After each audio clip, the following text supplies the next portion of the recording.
السلام علیکم محترم ناظرین و کرام، امید کرتی ہوں آپ سب خیریت سے ہوں گے۔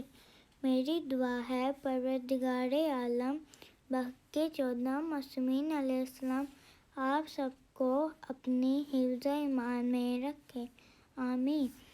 چلیے دیکھتے ہیں آج خواجہ محترم کیا بیان فرماتی ہیں۔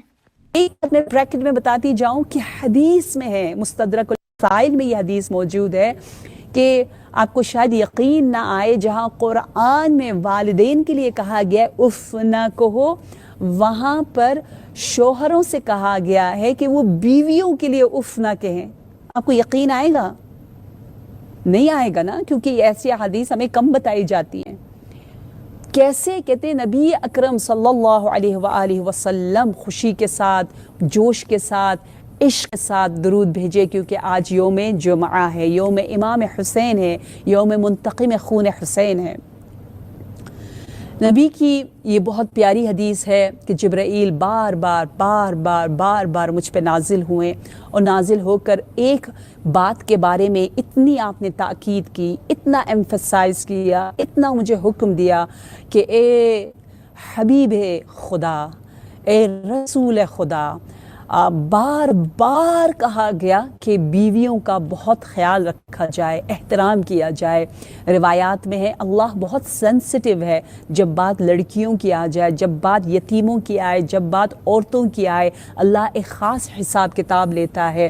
تو اتنی تاکید کی کہ میرے نبی نے کہا مجھے ایسا لگا کہ گویا مجھے اف تک نہیں کہنا چاہیے اپنی بیوی کو۔ آپ دیکھیں کیا اسلام ہے، کیا احترام ہے۔ جس طرح کہا گیا ہمسایوں کا اتنا خیال رکھو، اتنا خیال رکھو کہ لگتا ہے کہ وہ ارث میں شریک ہیں، یعنی بالکل صلہ رحم کی طرح ہیں، بالکل والدین اور بہن بھائیوں جیسا مقام ہے۔ کس کا؟ ہمسایوں کا۔ اسلام میں ایسا ہی ہے نا۔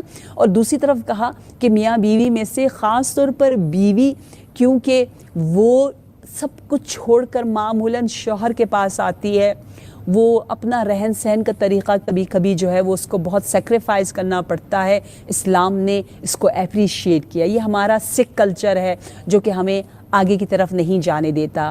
کیا خوبصورت اسلام ہے، کیا پیارا دین ہے، جہاں ہمیں اتنی حسین نعمتوں کی طرف دعوت دی جا رہی ہے، بتایا جا رہا ہے کہ قرآن پر عمل کرو گے تو سکون ملے گا، درود بھیجو گے تو طہارت ملے گی۔ قرآن نے کہا ہے اف نہ کہو۔ دوسری چیز قرآن کیا کہتا ہے؟ قولوا للناس حسنا۔ ہمارے ہاں نرمی چلی جاتی ہے، نرمی اتنی کم ہو جاتی ہے۔ کہاں چلی گئی وہ نرمی جس پر قرآن اتنا زیادہ ایمفسائز کرتا ہے؟ امام رضا علیہ السلام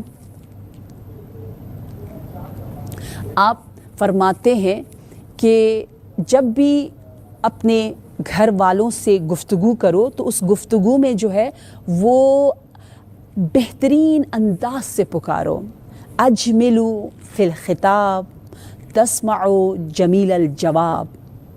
اجمل، جمیل، حسن، خوبصورت، زیبا، اجملو فی الخطاب۔ جب پکارو، پکارنے کو بہت اسلام اہمیت دیتا ہے۔